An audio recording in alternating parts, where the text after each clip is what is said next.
We're going to be needing that with the rain that we're seeing right now in areas across southern New Mexico. Ruidoso, at least at Midtown, is looking fairly dry, but it's that rain, those rain clouds you see out in the distance. That is what's concerning me at the moment.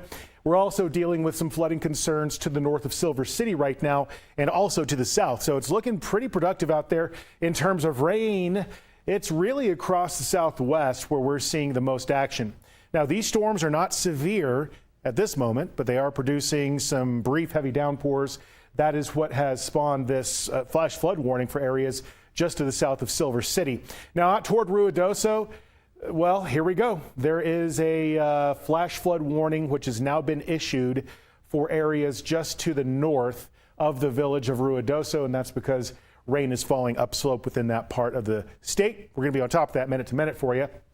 Otherwise, for central New Mexico up toward the north central mountains, looking a little bit quieter up there. I'm not expecting to see a huge amount after dark, and that's why this flood watch is expiring tonight at 7 for basically the Hermit's Peak, Calf Canyon burn scar, but also for the burn scars around Ruidoso, and there is a flash flood warning there, at least for Lincoln County. So for tonight, I'm expecting that rain activity to really fizzle out by tomorrow. It's going to be scattered storms across the southwest, but drier across the east. And I think that's going to give Ruidoso and eastern New Mexico a little bit of a break from that flooding. And for Thursday, it's also going to be kind of a dry and hot day as well across eastern and central New Mexico. Meanwhile, later on in the night, we could get some thunderstorms going across the northeast and out toward the southwest mountains. Friday, we're going to start to see moisture increasing across the south, and that is going to be bringing in more rain, mainly from mountain ranges on Saturday. Now, across the south, those rain chances will be higher, but also within the northern mountains as well. There will be a daily chance for that sort of classic monsoon setup where we get all those storms going in the afternoon, and they usually break apart after sunset.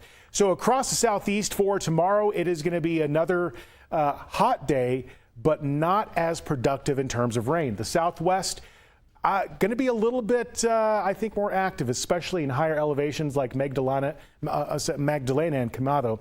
For Roswell tomorrow, just a 10% chance of showers, picking up that rain potential by the weekend. But look at Silver City.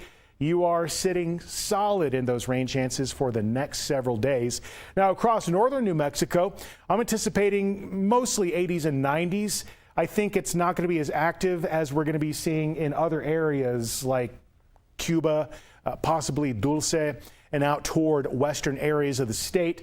Farmington, you're a little bit too far to the northwest to cash in on those rain chances, but Las Vegas, you're going to be in the right zone, especially by this weekend, for that monsoon moisture continuing to produce storms within your area.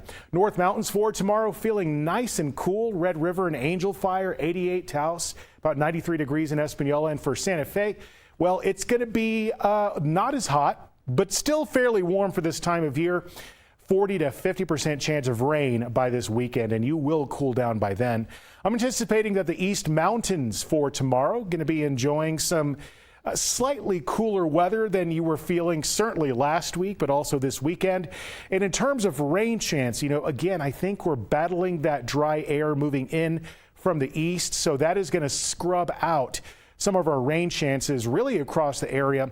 So I'm talking around 91 in Placitas to about 96 in the South Valley. That's wishful thinking, isn't it? 65. But we will be looking at some hot temperatures into the end of the work week with those rain chances kicking in this weekend. A 20 to 30% chance we'll be getting to the lower 90s.